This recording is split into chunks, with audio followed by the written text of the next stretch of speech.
을 당해요. 그때 느꼈어야 했어요. 왜? 엄마 아빠가 반대했거든요. 알고 있어요. 자기도 이건 하나님이 기뻐하지 않는다. 기뻐하지 않는 걸 알고 있는데 왜 갑니까? 잔재는. 여러분, 신앙은 어마어마한 것에서 무너지는 게 아니에요. 잔재미에서 무너집니다. 아주 작은 그 하나님보다 내가 더 사랑하는 그 기쁨, 하나님보다 내가 더 마음에 우선순위를 두면서 즐겼던 잔재미들, 그 작은 유혹들, 그게 야금야금 물고 들어와서 결국 우리의 중심부까지 마지막에 요구해서 끌어내린다는 것입니다. 그러니까 여러분, 작은 걸 우습게 여기지 마십시오. 여러분들이 작게 여기면서 그냥 쉽게 내어주는 것들이 여러분들의 중심부까지 마지막에는 안방까지 치고 들어와서 다 내놓으라고 요구할 것이기 때문에. 그리고 마지막 전쟁터는 마음이라는 것을 알게 되죠. 영적 싸움은, 최종 치열한 영적 싸움은 여러분 마음입니다. 그래서 무릇 지킬 만한 것보다 마음을 지키라. 잠언 4장 23절. 왜? 거기서 생명이 남이라 그랬습니다. 우리 마음이 어떤 방향성을 가지고 있느냐, 내 마음이 지금 어디로 기울어지고 있느냐. 신앙생활은 단순히 몸만 왔다 갔다 하는 것이 아닙니다. 여러분, 여러분들 지금 마음이 어디로 기울어지고 있느냐요. 언제? 주중에. 이 시간에는 막 여기서 막 제가 막 이래가면서 말씀을 전하니까 말씀 집중 안 할 수가 없죠. 근데 주중에는 이게 안 들려요. 그죠? 목자님도 안 보이고 목사님도 안 보이고 혼자 주로 많이 산단 말이에요. 그럼 뭐가 많이 보입니까? 세상의 매력적인 것들, 좋은 것들 보인단 말입니다. 그럼 마음이 이쪽으로 넘어갔다가 이쪽으로 넘어갔다가 막 춤을 춰요. 마음이. 그때 마음을 지키셔야 돼요. 마음을 지킬 때 거기서 생명력이 나옵니다. 여러분, 마음이 하나님을 향해 살아있을 때 흔들리지 않는 하나님 중심성이 살아있게 되는 것이죠. 마지막으로, 반복되는 죄를 심각하게 생각하지 않았습니다. 우리는 내가 자꾸만 반복되는 죄가 있으면 이런 반응을 해요. 아, 지겹다. 나라는 인간은 안 되는가 보다. 이게 무서운 겁니다. 그렇게 생각하시면 안 되고, 이 반복되는 죄가 나의 치명적 연약함이므로 내가 이 문제를 통해서 하나님을 새롭게 만나야겠다. 이렇게 바꿔야 돼요. 생각의 접근을 바꿔야 돼요. 근데 삼손은 포기해버렸어요. 반복되는 그 죄를 그냥 포기해버리니까 나중에는 그게 자신을 삼켜버리고 말았던 것입니다. 자, 이렇게 무너진 삼손, 그는 정말 하나님께 마음을 들이지 않고 이방 여인에게 마음을 들여 그 여인에게 배신당하고 말았습니다. 배신의 아픔. 그토록 달콤했던 그 사랑은 그를 이토록 잔인하게 배신하고 말았던 것입니다. 무슨 삼류 소설 같죠? 근데 그 삼류 소설 같은 그 이야기가 성경 텍스트에 그대로 나오고 있습니다. 실패하여 그는 힘을 상실했습니다. 이방 여인의 무릎을 베고 잤습니다. 마지막 그 순간까지도 그는 그 달콤함을 취했죠. 여러분, 형제들 로망 아니에요, 그죠? 그 잔디밭에 누워 자매에 그죠? 무릎을 베고 그죠? 지나가는 사람들 의식하지 않고 한번 잠들었으면, 그 마지막 로망을 실현하면서 삼손은 머리가 깎였습니다. 그리고 그는 구원하기 시작하는 사람이라고 불렸는데, 오늘 본문에 보니까 괴롭게 했다 그랬습니다. 이제 다 머리를 깎은 다음에 막 괴롭게 했습니다. 근데 그 표현이 원어에 보면 어떻게 되어 있냐면 굴복당하기 시작했다 이렇게 되어 있어요. 괴롭게 하기 시작했다, 굴복하기 시작했다. 즉 삼손은 이스라엘을 블레셋을 구원하기 시작하는 사람이었는데 이제 굴복당하기 시작한 사람이 되어버렸다는 것이죠. 깨웠습니다. 블레셋이다 했더니 삼손이 이번에도 일어나서 빡! 힘이 안 나와요. 딱 뭐라고 얘기하고 있냐면, 사사기 기자가 하나님이 그에게서 떠났음을 그가 알지 못했다. 자, 하나님이 늘 자기가 늘 함께 했기 때문에 하나님이 그 늘 함께한 게 하나님의 은혜였다는 걸 몰랐어요. 자기가 하나님 앞에 정체성을 유지할 때 유지된다는 걸 몰랐어요. 그러니까 막 사는 거예요. 그러니까 언제 힘이 나가는지도 이제 모르는 거예요. 언제 힘이 들어오는지, 언제 힘이 나가는지도 모르고 완전히 무력하게 됐는데 자기가 힘이 있는 줄로 착각하는 참으로 비참한 상황이 되고 말았습니다. 적들은 잔인했습니다. 그들은 삼손을 결박하고 눈을 뽑아버렸습니다. 그리고 그것도 부족해서 노줄로 칭칭 감은 다음에 커다란 맷돌에다가 감아놓고 평생 그걸 돌리도록 하면서 조롱했습니다. 이런 삼손의 모습은 가사에서 눈멀어 종들과 함께 맷돌에 있는 타락한 하나님의 사람, 세상과 보타고 세상을 사랑하고 세상을 향해 갔지만 결국 그 세상에 눈이 뽑히고 힘을 상실하고 아무것도 하지 못하고 세상의 조롱거리가 된 교회의 모습인 것입니다. 하나님의 말씀을 가지고 세상의 생명과 구원의 역사를 이루어야 될 교회가, 하나님의 사람이 오히려 시력을 상실하고 힘도 상실하고 철저하게 세상의 노예가 되어 질질 끌려다니는 소망 없는 타락한 존재가 되어버린 그런 교회의 모습, 아무런 영향도 아무런 힘도 아무런 메시지도 가지지 못한 존재로 전락해버린 역사 속에 오고 오는 반복된 교회들의 모습을 삼손은 원형적으로 오늘 우리에게 보여주고 있습니다. 블레셋 사람들은 삼손을 잡아놓고 신이 났습니다. 다곤 신전에 모여서 그들은 노래합니다. 우리의 신이 우리의 원수의 삼손을 우리 손에 넘겼다. 그들은 자신들의 신 다곤이 승리했다고 믿었습니다. 여러분, 다곤 신은 상반신은 사람이고 하반신은 물고기입니다. 근데 얼굴은 남자입니다. 남자 인어. 그게 다곤 신이에요. 자, 이 다곤 신이 이스라엘 신 여호와를 이겼다. 왜 삼손이 지금 여기 굴복했습니까? 그 시대 관념은 어떤 그 민족이 패배하면 그 신의 패배로 봤습니다. 그러므로 지금 삼손이 눈이 뽑히고 잡혀 들어간 건 하나님의 패배였습니다. 하나님의 무력함이었습니다.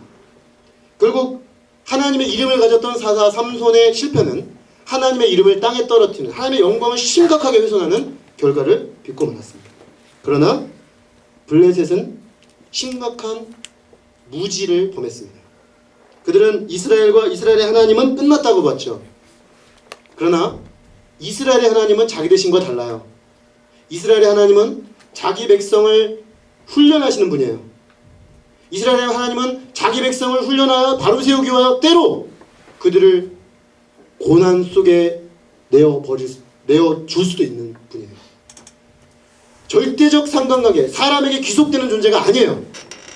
인간의 행함과 그걸 뛰어넘어서 친히 역사를 이끌어가는 분이에요. 삼손의 사명, 이스라엘을 블레셋 손에서 구원해내기 시작하는 그 일은 그러므로 아직 끝나지 않았습니다. 삼손은 재주를 부리고 있었습니다. 그런데 오늘 22절은 놀라운 암시를 하나 줍니다. 그의 머리털이 밀린 후에 다시 자라나기 시작하니라. 여러분, 가끔 성경을 읽다 보면 좀 황당한 때가 있어요. 아니, 밀었던 머리가 당연히 다시 자라나지. 안 자라겠어요? 그죠? 아, 미루면 다시 자라는 거예요, 사람 머리는. 뭐 그 사람이 완전 탈모가 심각한 사람이 아니라면. 그죠? 삼손의 머리를 자라는 얘기를 왜 여기다 하고 있는가? 여러분, 삼손의 머리가 다시 자라나고 있다는 이 암시는 이 블레셋 사람들의 승리의 도치감과는 상관없이 하나님은 자신의 일을 어딘가에서 하고 계시다라는 암시인 것입니다. 하나님의 백성은 실패한 것 같았으나 하나님은 그 백성을 버리지 않았고 하나님은 당신의 일을 행하는 것을 그만두지 않았다는 것이죠. 삼손의 최후가 바로 그 사실을 입증합니다. 삼손은 이들이 잔치를 벌이는 자리에 재주를 부리는 사람으로 끌려나갔습니다. 이 사람들이 얼마나 고소했을까요? 블레셋 사람들이. 한 번은 삼손이 여우 꼬리에다가 불을 붙였어요. 그리고서는 블레셋 사람들 밭에다 풀어놨습니다. 여우 300마리가 밭을 막 뜨거우니까 막 다니면서 불을 다 붙였어요. 그래서 그의 농사를 망쳐놨어요. 이게 삼손이에요. 하루는 괜히 분쟁이 일어났어요. 삼손이도 힘이 났어요. 나귀 턱뼈 딱 줬더니 1000명을 쳐서 죽였어요. 이게 삼손이에요. 짜증나요. 짜증나. 완전 짜증나. 그리고 어느 날은 갑자기 새벽에 일어나더니 복 뽑아가지고 갖다 놓고. 그러니까 이게 문제인물이에요. 얘를 잡아먹는 게 너무 신나는 거죠. 축제를 벌인 거예요. 삼손 막 재주 부리게 하고 그들은 옆에서 우리가 이제 이겼다, 우리가 최강자다 이러면서 있는데 삼손은 마지막 싸움을 준비하고 있었어요. 자기를 이끄는 사람에게 앞을 못 보죠. 가장 중심 기둥으로 나를 인도해라. 가장 중심 기둥 양쪽으로 나를 인도해라. 딱 얘기합니다. 그리고 그는 딱 자리를 잡은 이후에 하나님께 기도합니다. 주님, 주 여호와여, 이렇게 부르죠. 여러분, 이 삼손이 침묵하던 입술에서 터져나온 첫 마디가 중요합니다. 주 여호와여, 무엇입니까? 나는 당신의 종입니다. 눈이 뽑히고 나서야 삼손은 자기 정체성에 눈을 떴어요. 그는 자기가 누군지 제대로 보지 못해 눈이 어두워 있었는데 육신의 눈이 뽑히자 영적 눈이 열렸어요. 주님, 저는 당신의 종입니다. 무슨 얘기입니까? 전 당신의 종으로 살다가 당신의 종으로 죽겠습니다. 이렇게 비참하게 세상의 노예가 되어 세상의 포로가 되어 이렇게 비참하게 죽지 않겠습니다. 주님, 복수할 기회를 나에게 주십시오. 이 말은 여전히 삼손이 지극히 개인적인 이유로 블레셋에게 복수하고 싶어하는 것으로 보입니다. 자, 그러나 여기에는 단순히 삼손 측면에서는 복수의 측면이 있지만 하나님이 삼손을 통해 하시려는 측면에서 봤을 때는 누가 참 하나님인가? 하나님은 어디 계신가? 사사기에는 하나님이 잘 안 나옵니다. 엉터리 이스라엘 이야기만 나오지. 그런데 사사들을 통해 하나님은 때마다 일하십니다. 자, 그러면 삼손 사사에게 마지막 기회가 주어질 것인가? 여기에 엄청난 극적 긴장감이 있는 거죠. 만약에 이걸 영화로 만든다면 분명히 두두두두두두. 그죠? 과연 하나님이 삼손에게 기회를 주실 것인가? 저 엉망진창으로 살다가 마지막 눈 뽑혀서 마지막에 주님 하는 그 삼손 하나님은 과연 그의 기도를 들으실 것인가? 그 질문이죠. 마지막으로 삼손은 힘을 씁니다. 힘을 쓰면서 그의 마지막 말을 이렇습니다. 블레셋과 함께 죽기를 원하노라. 블레셋 사람과 함께 죽겠다는 것입니다. 마지막 자기의 생명을 주님을 위해 버리기로 결정했습니다. 그가 나귀특표로 1000명을 죽이고 나서요, 너무 목이 말랐습니다. 거기 표현이 이렇습니다. 죽을 것 같아. 삼손이 1000명을 죽이고 나서 목이 말라서 죽을 것 같았을 때 하나님이 물을 달라고 합니다. 그때 하나님이 물을 주세요. 그때 레맛 레히, 그죠? 하나님이 샘물을 주셨다. 그 고백을 한 적이 있어요. 삼손은 죽을까봐 두려워하던 사람이에요. 자기 생명을 구하기 위해, 자기 생명을 살리기 위해 몸부림치던 사람이에요. 그리고 자기 욕망을 위해 살던 사람이에요. 근데 그의 마지막은 달랐습니다. 그는 죽기를 구합니다. 자기 생명을 주님을 위한 제물로, 하나님 저의 마지막 죽음을 사용하셔서 블레셋을 향한 하나님의 공의의 심판을 완성해 주십시오. 저의 생명을 사용하셔서 당신의 백성을 향한 당신의 뜻을 이루어 주십시오. 비참한 생명을 유지하기보다는 생명을 하나님께 드리고 싶어 했습니다. 평생 욕망을 위해 살았던 삼손, 그가 이제 무엇을 위해 죽을 것인가 고민하는 사람으로 바뀌었습니다. 어떻게 하면 이 구차한 생명을 유지하고 어떻게 하면 이 구차한 내 욕망을 유지할까를 고민하던 사람이 어떻게 하면 가치 있는 죽음을 죽을 것인가, 살기, 죽기로 그 모습을 결정한 것이죠. 그 사람이 눈이 뽑히고 하나님 앞에 완전히 돌아온 것입니다. 하나님은 과연 그의 기도를 들어주셨습니다. 삼손은 흠 있는 재물입니다. 이스라엘의 그 재물을 보면 흠이 있으면 안 돼요. 눈이 없거나 어디 지체가 흠이 나면 드릴 수 없습니다. 흠 없는 재물을 드려야 했습니다. 그런 점에서 보면 삼손은 지금 자신을 재물로 드리려고 하는데 하나님 받으실 수 없는 재물이에요. 흠 있는 재물. 그러나 하나님은 그가 비록 흠 있는 재물이었을지라도 그가 마지막으로 돌아와 하나님 앞에 반응할 때 그의 기도를 들어주셨습니다. 그리고 그가 중심 기둥을 무너뜨림으로써, 여러분 오늘 본문에 보면 꼭대기에만 3000명이 앉아있을 때 옥상에 3000명이 있었습니다. 이게 너무 재밌는 구경거리예요. 옥상에 3000명 있었으니까 밑에 있었던 사람들은 몇만 명 되겠죠. 다 무너뜨려 죽이고 말았습니다. 결론은 이렇게 말합니다. 그가 죽일 때 죽인 자가 살았을 때 죽인 자보다 더욱 많았더라. 삼손은 살았을 때 그 깨작깨작, 그죠? 자기 욕망을 적절히 충족하면서 하나님 섬겼을 때 하나님께 돌렸던 영광보다 죽음으로 돌렸던 영광이 훨씬 더 컸다는 것입니다. 오늘 우리는 이 삼손의 이야기를 통해서 몇 가지 중요한 교훈을 얻습니다. 첫 번째는 삼손은 비극적 교훈을 줍니다. 그는 우리에게 본보기요 경고입니다. 반면 교사죠. 하나님과 세상을 더불어 사랑한 사람이 어디까지 이룰 수 있는가? 어디까지 미끄러져 내려갈 수 있는가? 하나님 백성이 가면 어디까지 미끄러져 내려갈 수 있는가? 이들이 사사기 말기 시대 이스라엘 백성이 하나님 백성입니까? 아닙니까? 하나님 백성입니다. 그러나 그들이 하는 행동을 보면 세상 사람도 이렇게 안 할 정도까지 갑니다. 나중에 보면 동성연애가 집단적 혼음, 집단 강간, 그리고 한 종족을 멸속하고 자기들끼리 내전이 일어납니다. 완전 이건 세상 역사에서도 하지 않는 그 일들을 이스라엘 백성이 합니다. 어떻게 이들이 하나님의 백성일 수 있는가? 그러나 하나님의 백성입니다. 하나님 백성이 어디까지 미끄러져 내려갈 수 있는가? 하나님이 택한 사사가 어디까지 미끄러져 내려갈 수 있는가? 앞서 말씀드렸듯이 하나님 앞에 그런 원리들을 놓치면 거기까지 갈 수 있다는 거죠. 그러므로 우리에게 반면교사입니다. 오늘 우리도 얼마든지 그렇게 미끄러져 내려갈 수 있음을 알고 두렵고 떨림으로 옷깃을 여미고 하나님 앞에 영적으로 깨어있어야 한다는 것입니다. 두 번째로 구속사적 교훈입니다. 구약 성경은 구속의 역사가 완성되는데 이렇게 갑니다. 초점이 넓게 브로드하게 점점점 들어가서 마지막 초점이 맞춰지는데 마치 우리가 돋보기로 빛을 쫙 모으면 마지막 한 점으로 모아지듯이.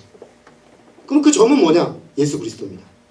그러면 이 삼손도 예수 그리스도의 그런 뭔가 빛을 비춰주는가? 빛이 있습니다. 삼손은 태어남과 죽음을 통해 비춰줍니다. 그는 아이를 낳을 수 없는 부모가 하나님의 초자연적 능력으로 잉태한 아이였습니다. 예수 그리스도는 아이를 낳을 수 없는 처녀 마리아에게 성령의 능력으로 잉태되셨습니다. 왜냐? 성령의 능력으로 잉태되어 죄 없이 태어나서 죄인들을 위하여 죽은 제물이 되기 위하여서. 마지막 죽음, 삼손의 죽음은 이스라엘을 구원했습니다. 예수 그리스도의 십자가의 죽음은 이스라엘을 하나님의 택한 자들을 구원하는 죽음이었습니다. 그의 탄생과 죽음은 예수 그리스도, 이스라엘의 구원자가 어떤 존재인가를 보여주고 있습니다. 이것이 두 번째 메시지입니다. 세 번째 메시지는 하나님의 은혜입니다. 이스라엘과 삼손은 은혜로 부름받았습니다. 은혜란 자격 없는 자들 하나님의 무조건적 선택으로 부름받았다는 것이죠. 자기들이 신자는 뭔지 아십니까? 신자는 내가 신앙인이 됐다는 것은 내가 왜 하나님께 선택받는지 잘 모른다는 거예요. 난 모르겠는데 날 선택하셨어요. 그래서 내가 지금 여기 자리에 와서 보니까 하나님이 나를 이렇게 인도하고 이렇게 인도해서 날 여기까지 인도하신 거예요. 여러분 다 그렇지 않습니까? 여러분 이 자리에 자기가 와 있는 이유를 아직 정확히 잘 모르실걸요? 오늘 여기 오신 분들 중에 처음 오신 분들도 있었는데 내가 왜 지금 여기 앉아있지? 이러면서 지금 앉아 계신 분도 있어요. 있을 수 있어요. 얼마든지. 왜냐? 우리가 미처 다 알지 못하는 하나님의 섭리 속에 하나님 우리를 이끌어 오시고 우리를 만나주시고 우리를 은혜 베풀어 주신다는 것입니다.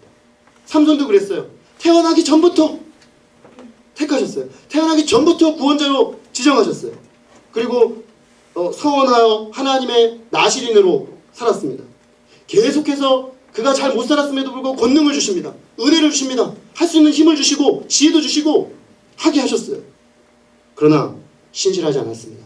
변덕이 많았습니다. 방종했습니다. 원수들과 보탰습니다. 배반했습니다. 자, 이스라엘은 실패했습니다. 삼손도 실패했습니다. 그러나 그들의 하나님은 실패하지 않으셨습니다. 그 백성을 향한 은혜를 거두어가지 않으셨습니다. 다시 하나님이 그들에게로 돌아오면 삼손처럼 마지막 순간일지라도 하나님 앞에 영적인 눈이 띄어져서 다시금 그 하나님 앞에 서기를 열망하면 하나님은 그들의 기도를 듣기를 기뻐하신다는 것입니다. 그리고 그들을 통해 당신의 영광과 당신의 은혜를 드러내신다는 것입니다. 사실 처음부터 은혜였고 마지막 순간까지 은혜였습니다. 하나님께서 일방적으로 삼손이라는 구원자를 주셨고 기적적으로 인간의 방법이 하나님의 방법으로 태어나게 하셨고 처음부터 끝까지 그의 모든 죄에도 불구하고 일하셨습니다. 왜냐? 택한 백성 이스라엘을 사랑하셨기 때문입니다. 자, 그런데 질문이 생깁니다. 이런 하나님의 은혜가 주는 방향성입니다. 여기까지 딱 듣고 나면 우리는 딱 드는 생각이 그러니까 계속 이렇게 살아도 되는 거란 얘기인 건가요?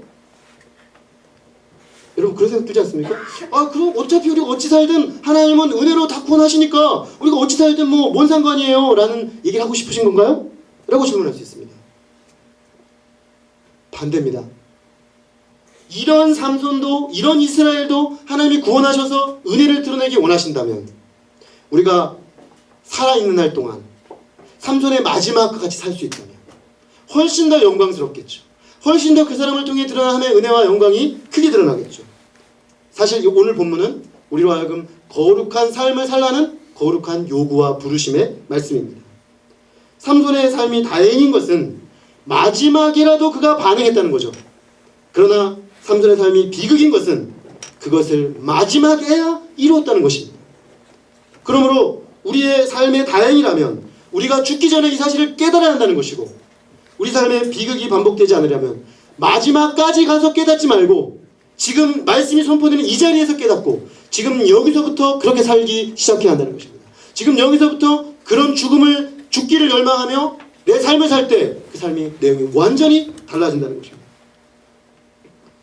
삼손이 보여준 신자의 참된 삶의 원리는 삶에서 체득하고 누려가야 될 일입니다. 그건 뭐냐? 하나님이 요구하신 뜻 앞에 자신의 욕망과 자신의 생각을 쳐서 복종시키는 자기 죽음을 연습하라는 것입니다. 하나님의 세계는 죽음으로 사는 세계입니다. 죽어야 할 자리에 잘 죽으면 진정한 생명이 나타나는 세계입니다. 그래서 이런 말씀을 나누면 우리 형제자매들이 꼭 저한테 질문을 해요. 근데 목사님 어떻게 자기가 죽죠? 자기가 죽으면 죽는 건데 죽음으로 끝난 거 아니에요? 아닙니다. 자, 근데 제가 그런 질문하는 분에게 먼저 드리는 말씀이 있어요. 정말 죽고 싶니? 그러면 왜 죽어야 하는지, 어디서 죽어야 하는지 먼저부터 배워라. 이렇게 말합니다. 하나님의 뜻이 뭔지 알아야 그 뜻 앞에 나를 죽일 거 아니에요. 하나님의 뜻을 알아야 하나님의 뜻과 배치되는 것이 뭔지를 알 수 있을 거 아니에요. 그러니까 먼저 여러분 오늘 말씀 듣고 나가시면서 그래 나도 이제 삼손과 같이 죽음으로 전 이런 마음이 든다면 감사하겠어요. 근데 그런 마음으로 뭘 하셔야 되냐면 하나님의 뜻을 알기를 힘쓰셔야 해요. 하나님의 뜻을 정확히 알아서 하나님의 뜻 앞에 내가 무엇이 지금 바로 서 있지 않은지를 정확히 알아야 죽어야 할 것에서 죽을 수 있는 거죠. 그리고 두 번째, 잘 죽으려면 먼저 내가 누군지 알아야 돼요. 하나님의 백성의 정체성부터 형성돼요. 나는 과연 누군가? 하나님 앞에 나는 어떤 사람인가? 이 최대 명제 아닙니까? 인생을 사는 최대 명제. 나는 누구인가? 하나님은 누구이고 나는 누구인가? 적어도 20대 지나가기 전에 이거에 대한 답을 찾으셔야 합니다. 이미 지나갔어요? 아직도 늦지 않았습니다. 40대 오기 전에 찾으면 돼요. 그리고 하나님을 섬기기 위해 요구되는 일. 여러분, 하나님이 여러분들에게 섬기라고 하면서 요구하는 게 크든 작든 있어요. 그게 사람마다 다 다릅니다. 근데 그게 뭐든지 간에 그거를 기쁨으로 하는 연습을 하십시오. 그게 자기 죽음이에요. 그거를 기쁨으로 하려다 보니까 기뻐하지 않는 내 안에 있는 것과 싸우게 되죠. 그게 자기 죽음입니다. 그리고 적극적으로 내가 주님의 뜻을 요만큼 했는데 조금 더 주님의 뜻을 내가 섬기고 나아가려고 할 때 내가 내려놓아야 될 나 있어요. 지금까지 해왔던 패턴화된 나가 있어요. 그거를 한번 죽이는 연습을 해보세요. 거기에서 놀라운 생명과 번화의 역사가 나타납니다. 그때 사람들이 변해요. 하나님이 어떤 분인지 알게 돼요. 하나님의 영광이 그 사람을 통해 나타나요. 이건 성경이 말하는 보편적 원리예요. 그럼 우리가 그 길을 반드시 걸어야 하겠습니다. 결론을 맺겠습니다. 저는 여러분에게 반복해서 소개하지만 한국교회가 세계교회에 내놓을 만한 위대한 인물 두 사람이 있다고 봅니다. 주기철 목사님과 손양원 목사님이라고 생각해요. 주기철 목사님, 손양원 목사님은 한마디로 자기의 죽을 자리를 늘 생각하며 사셨던 분들이었어요. 구한말 일제시대 때 목회자로 살았으니 얼마나 힘들었겠습니까? 요즘 같은 시대 목회자도 쉽지 않은데 그때 나라 없는 백성의 목회자로 살아야 했으니 그 서름이란 이루 말할 수 없죠. 그러나 이 두 분은 늘 생각했어요. 자기들이 목회자로 부름받아 어디에 자기의 생명을 내놓을 것인가. 두 분은 동일하게 한 가지 초점에 맞춰졌어요. 그게 뭐냐? 신사참배였습니다. 신사참배 반대 운동은 기독교 신앙의 중심 가치를 지키는 문제였고 민족적 정체성을 지키는 문제와 연결되어 있었습니다. 지극히 개인적인 신앙이면서 지극히 민족적 과제였어요. 그래서 두 분은 대부분의 목사님들이 다 변절하고 다 무릎 꿇고 살아계신 한 분 하나님을 섬긴다는 사람들이 교회에 세워놓은 신도에 예배드리기 전에 먼저 절하고 그리고 예배드렸어요. 그러나 그들은 그것을 하지 않았어요. 그래서 교회가 폐쇄당하고 가정이 뿔뿔이 흩어지고 자신은 감옥에 들어가서 기약 없는 7년의 감옥 생활을 해야 했습니다. 여러분, 그런데 하나님의 놀라운 뜻과 섭리는 우리가 다 이해할 수 없어요. 주기철 목사님은 해방되기 1년 전에 딱 1년 전에 감옥에서 옥사하시고 손양원 목사님은 나오셨어요. 손양원 목사님은 주기철 목사님이 죽으시고 가심으로 말미암아 하나님의 드러난 영광을 감사했어요. 그러나 그는 질문했어요. 주님, 저의 죽을 자리는 어디입니까? 그는 자기가 거기가 죽을 자리라고 생각했어요.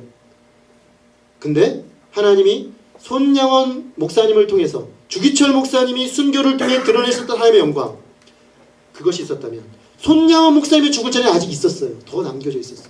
우리 민족사의 최대 비극, 첫 번째는 일본 제국주의의 발 아래에 있었다는 것. 두 번째는 뭡니까? 남북 분단이죠. 한 분은 일본 제국주의 앞에서 어떻게 교회가 서야 되는가를 보여주고 죽어야 했고, 한 분은 남북으로 분열된 이데올로기 대립을 어떻게 해소해야 되는가를 보여줘야 했습니다. 그래서 하나님은 손양원 목사님을 남겨놓으셨어요. 손양원 목사님은 순교자 이전에 그분은 사랑의 목자였습니다. 나병 환자들 1000명을 목회했습니다. 이분이 목회한 곳에 가서 사진 찍어놓은 거 보면 당회원들하고 사진 찍은 게 나와요. 장로님들이죠. 교회 장로님들하고 사진 찍었는데 가운데 이렇게 손양원 목사님이 이렇게 서 있어요. 제가 손양원 목사님 사진을 본 뒤로 안경을 바꿨어요. 비슷하게. 내가 안경이라도 비슷해야지. 그런 마음으로. 근데 이런 안경을 끼고 이렇게 안 서 계신데 양쪽에 그 장로님들이 전부 다 나병 환자예요. 어떤 분은 눈이 없어요. 어떤 분은 팔이 없어요. 이런 분들이 장로님이에요. 근데 너무나 편안한 표정으로 앉아있어요. 그분은 나병 환자들의 그 흉터를 핥아주고 그들을 끌어안고 눈물 흘리며 기도해주며 목회했어요. 아마 그는 거기서 죽으려고 했던 것 같아요. 거기가 죽을 자리라고 생각했던 것 같아요. 근데 하나님은 거기가 아니라요. 우리 민족사의 근대사의 참 비극이 여순 반란 사건이죠. 북쪽 내부의 공산주의자들이 우리 내부로 침투를 해서 군대로 들어가서 군대에 동기부여를 해서 반란을 일으켰습니다. 그들이 삽시간에 여수, 순천, 벌교 지역을 장악하고 청년들을 회유해서 따라오지 않는 사람은 바로 그 자리에서 즉결청했습니다. 손양원 목사님의 두 아들은 정말 고생하며 해방을 맞았는데 불과 2년 반짝 행복을 맛보고 그 두 아들이 그때 희생당합니다. 첫째 아들은 대학교 학생이었는데 기독교 학생회 회장이었어요. 오늘 우리 집은 선교단체 회장인 거죠. 타겟입니다. 딱 잡았어요. 너 예수 부인해. 그럼 살려줄게. 이 사람이 예수를 부인하지 않고 그에게 오히려 전도를 하자 그 자리에서 총을 쐈습니다. 같이 끌려온 동생이 있었어요. 고등학생이었어요. 그도 역시 고등학교 학생회, 기독교 학생회 회장이었어요. 형이 죽는 모습을 보니까 이 친구가 너무 힘들어서 나도 죽여라! 그러니까 옆에 애들이 말렸는데 한 친구가 죽이겠다고 했습니다. 근데 너 부정하면 살려주겠다. 부정할 수 없다. 예수 믿고 회개하라. 쏴 죽였습니다. 그 친구는 갓 20살을 넘긴 이데올로기로 무장한 좌파 청년이었죠. 이 사람은 잡혔습니다. 여순반란이 진압되면서 잡혔고 군사법원은 1심 재판이에요. 직결처형이 가능합니다. 그는 바로 직결처형 판결이 내려졌고 이제 곧 갔다가 총사령하는 상황에 처하게 됐어요. 이 사실을 손양원 목사님이 두 아들의 시체를 앞에 놓고 듣게 됩니다. 그때 손양원 목사님은 너무 힘들고 저도 아들이 둘이기 때문에 그 마음이 어떨지 감히 상상이 안 가요. 두 아들을 하루아침에 그 이데올로기에 무장한 청년에게 죽임당했을 때 그 분노와 그 적개심이라는 게 어땠을까요? 근데 그는 그리스도의 십자가를 생각했습니다. 아버지 저들을 사하여 주옵소서. 자기 하는 것을 알지 못합니다.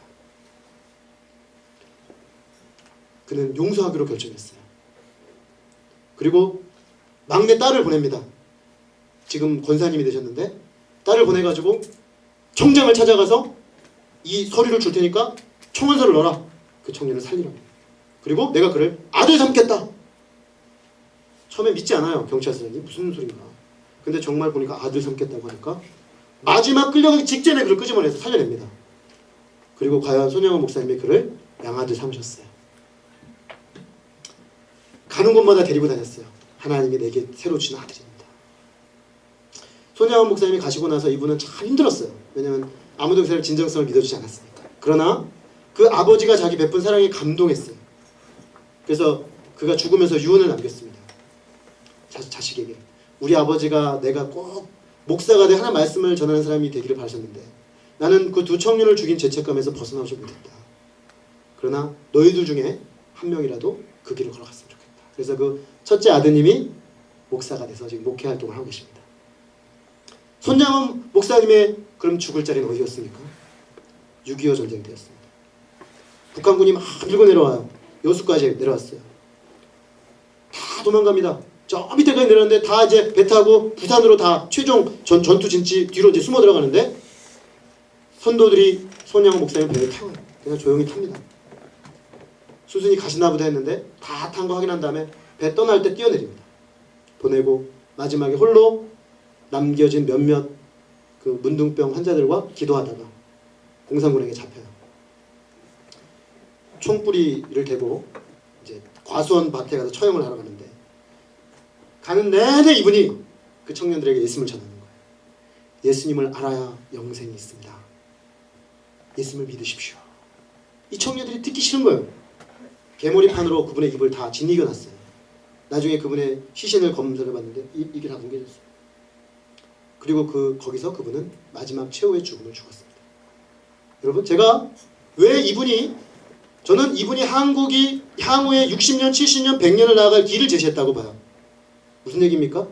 이념의 대립으로 얼마나 찢겨져 있어요, 우리나라가. 근데 이분은 그 이념에 사로잡힌 청년을 자기의 양아들 삼고 그들의 손에 죽임을 당할지언정 예수 그리스도의 복음으로 끝까지 품어버렸어요. 여러분, 이게 기독교가 하는 일입니다. 기독교는 이념의 포로가 되면 안 돼요. 이념을 뛰어넘어서 사랑으로 끌어안아야 돼요. 그분은 거기서 죽음으로 그 메시지를 우리에게 남기고 가신 것입니다. 이것이 바로 죽을 자리를 보고 마지막 죽는 순간에 막 살다가 엉망으로 살다가 마지막 죽는 순간에 이런 삶은 이렇게 가능하지 않습니다. 매일매일 죽을 자리를 염두에 두고 죽기를 염두에 두며 나는 어디서 죽을 것인가를 생각하며 작은 죽음의 연습을 한 사람만이 그런 큰 역사적 의미를 남긴 죽음으로 죽을 수가 있습니다. 저도 그렇게 살다 죽고 싶어요. 제가 이 땅에 온 이유, 내가 이 땅에 와서 과연 하나님의 뜻을 드러내기 위하여 최종적으로 나를 만드신 그 이유, 삼손이 복중에 짓기 전부터 하나님이 주셨던 그 뜻, 그게 여러분에게도 있고 저에게도 있습니다. 여러분, 그 뜻을 우리가 깨닫고 그 뜻을 이루어드리기 위하여 준비되는 삶, 그러기 위하여 매일매일 내가 하나님이 죽으라고 한 자리, 작은 자리, 큰 거 아니어도 돼요. 거기서 날마다 죽는 삶을 살 때 정말 여러분들에게 저에게 하나님이 그런 자리를 요구하실 때 우리 배설처럼 도망가지 않고 기꺼이 죽어야 할 자로 알고 내 목을 내어놓고 내 생명을 내어놓고 드리며 하나님의 영광을 드러내는 삶을 살 수가 있을 것입니다. 기독교는 십자가와 부활입니다. 죽음으로 이르는 영광입니다. 죽지 않고 영광에 이르는 길은 없습니다. 오늘날 한국 기독교가 많은 기독교인들이 왜 이렇게 부끄러운 모습이 되었는가? 죽기를 싫어하기 때문입니다. 살기만을 원하기 때문에, 죽음 없이 생명을 맛보기를 원하기 때문에 생명의 역사가 나타나지 않습니다. 저와 여러분이 잘 죽어서 생명의 역사를 나타내고 이 시대에 참된 하나님의 나라가 무엇인지를 드러내는 그런 하나님의 사람들로, 그런 공동체로 세워줄 수 있기를 간절히 기도합니다. 기도하겠습니다. 하나님 아버지, 오늘 삼손을 통해서 죽음으로 주님의 뜻을 이루어드린 하나님의 사람의 모습을 보았습니다. 삼손의 모습이나 그 시대의 이스라엘의 모습이나 참으로 오늘날 우리 시대의 모습과 닮았습니다. 각자 소견에 오른 대로 행하는 시대, 신자들조차 세상과 타협하고 버타여 신앙적 정체성을 버리기를 쉽게 하는 시대, 교회에서의 모습과 세상의 모습이 철저하게 이원화시켜놓고 아무런 양심의 가책도 없이 살 수 있는 시대, 아버지 하나님, 이런 시대에 하나님의 영광은 땅에 떨어지고 하나님의 백성들은 그 이름으로 하나님의 이름을 영광스럽게 하지 못하고 오히려 우리 때문에 주님의 이름이 땅에 떨어지는 부끄러운 하나님의 사람들, 하나님의 백성들이 되고 말았습니다. 하나님, 그러나 우리는 소망이 없고 삼손은 소망이 없었고 이스라엘 백성은 소망이 없었을지라도 하나님은 그들을 버리지 않으셨고 택한 자들을 일으켜서 택한 자에게 주신 그 소망을 가지고 마지막 순간에 그를 통해 소망의 역사를 이루어 가시는 것을 보게 됩니다. 주님, 삼손이 그의 눈이 멀었을 때 비로소 영적인 눈이 띄어졌던 것처럼 하나님, 우리가 이 세상을 향하여 끝없는 열망으로 나아가는 우리의 눈이, 주여, 당신이 그것을 기뻐하신다면 눈멀게 하셔서 이제 정말 하나님의 영광에 눈뜨게 하시고 하나님의 살아계심에 눈뜨게 하시고 하나님의 부르심 앞에 눈뜨게 하셔서 주님, 당신이 우리를 부르셔서 우리가 순종하여 죽을 때 드러나는 그 하나님의 영광의 자리를 기꺼이 드리고자 하는 마지막 순간 삼손이 품었던 그 열망, 주님 저는 당신의 종입니다. 저는 당신의 뜻을 위하여 기꺼이 죽기를 원합니다. 그 고백을 하며 살기를 원합니다. 손양원 목사님, 주기철 목사님이 자신의 죽을 자리를 기도하며 준비하며 하나님 앞에 들어졌을 때 그들의 삶이 가장 아름다웠고 그들의 죽음 또한 가장 아름다웠던 것을 보게 됩니다. 지금 오늘 우리 안에 그런 열망을 불붙여 주시고 그런 열망으로 살기를 소망하오니 하나님 우리의 심령에 그 열망으로 다시금 주 앞에 드려지고자 하는 귀한 청년들 되게 하여 주시옵소서. 우리가 작은 것을 작게 여기지 않게 하시고 작은 것에서 타협하지 않게 하시고 작은 것에서부터 주의 뜻 앞에 드려지는 부단한 연습을 하게 하셔서 주님 앞에 부끄러움 없는 하나님의 사람들로 우리 모두 세워지게 하여 주옵시기를 간절히 기도합니다. 귀한 은혜의 말씀 주심을 감사하고 좋은 예수 그리스도 이름으로 기도했습니다. 아멘. 우리 각자의 언어로 잠시 기도하겠습니다.